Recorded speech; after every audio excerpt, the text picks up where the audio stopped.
Shalom Bapak Ibu, Shalom umat Tuhan, Shalom generasi muda siapapun Anda yang hari ini menyaksikan video renungan edisi hari ini yang saya beri judul Kualitas Murid-Murid Kristus yang Pertama. Nah, sebenarnya apa yang saya sampaikan hari ini adalah kelanjutan dari beberapa poin atau beberapa topik yang beberapa waktu lalu sering saya bahas mengenai pendekatan Yesus memanggil murid-murid yang pertama.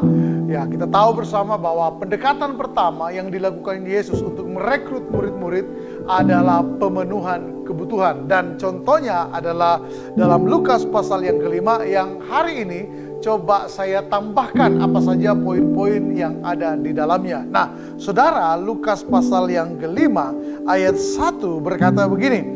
Pada suatu kali Yesus berdiri di pantai Danau Genesaret, sedang orang banyak mengerumuni dia hendak mendengarkan firman Allah.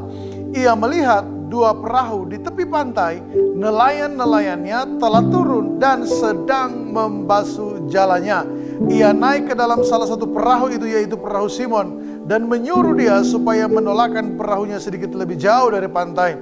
Lalu ia duduk dan mengajar orang banyak di atas perahu. Setelah selesai berbicara, ia berkata kepada Simon, "Bertolaklah ke tempat yang dalam dan tebarkanlah jalamu untuk menangkap ikan." Simon menjawab, "Guru, telah sepanjang malam kami bekerja keras dan kami tidak menangkap apa-apa, tetapi karena engkau menyuruhnya, aku akan menebarkan jala juga." Nah, pada bagian awal ini sebenarnya ada beberapa hal yang dapat menjadi pembelajaran dan memberitahu kepada kita bahwa ini loh kualitas murid-murid Yesus yang pertama. Nah, di bagian awal ayat yang kedua kita diberitahu bahwa Yesus mendapati murid-murid yang pertama. Waktu itu mereka belum menjadi murid. Mereka adalah nelayan yang biasa menjalankan kehidupan sehari-hari sebagai seorang nelayan. Bahkan ada catatan bahwa Simon Petrus lahir dalam keluarga 4 generasi itu adalah nelayan. Nah, tetapi yang menarik bahwa begini, Simon Petrus memberitahu Yesus yang meminta supaya Petrus dan teman-temannya bertolak ke tempat yang lebih dalam dan menebarkan jala. Petrus memberitahu Yesus, "Kami telah bekerja keras." Nah, perhatikan saudara, perhatikan.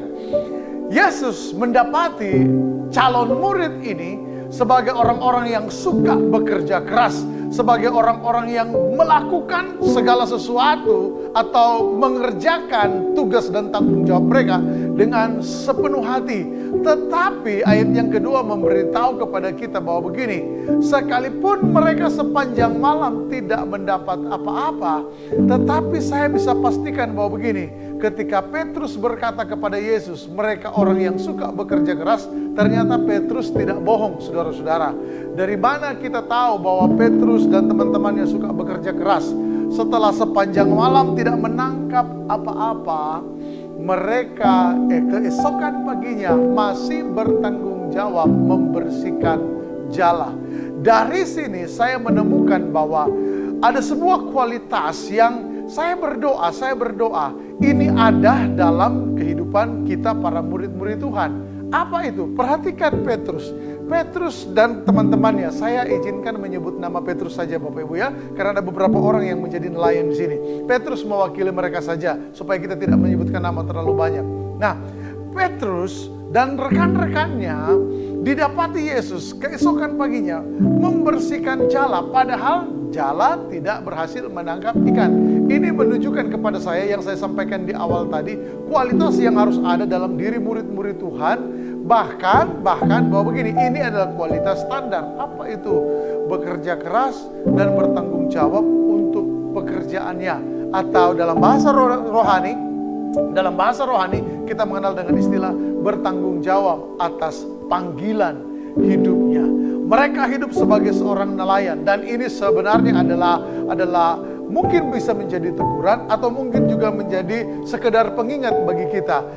Murid Yesus belum menjadi murid tetapi sudah punya kualitas bertanggung jawab. Bagaimana kita dengan status sebagai murid Kristus hari ini?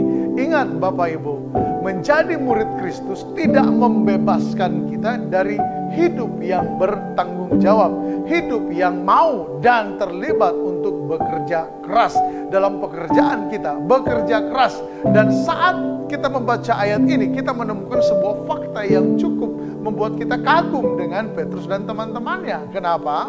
Karena bahwa ternyata begini, kerja keras mereka tidak dipengaruhi oleh hasil atau apresiasi manusia.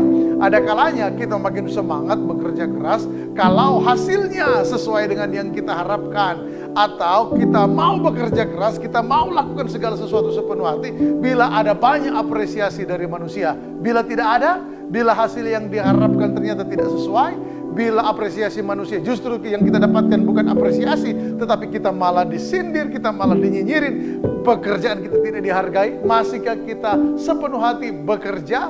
Nah, doa saya hari ini, apapun yang sedang dipercayakan Tuhan untuk engkau kerjakan sebagai panggilan hidupmu, sebagai bukti bahwa engkau adalah murid Kristus yang berbuah, kita tetap menjaga kualitas, bekerja sepenuh hati, menyenangkan hati Tuhan, dan hidup kita menjadi berkat bagi sesama.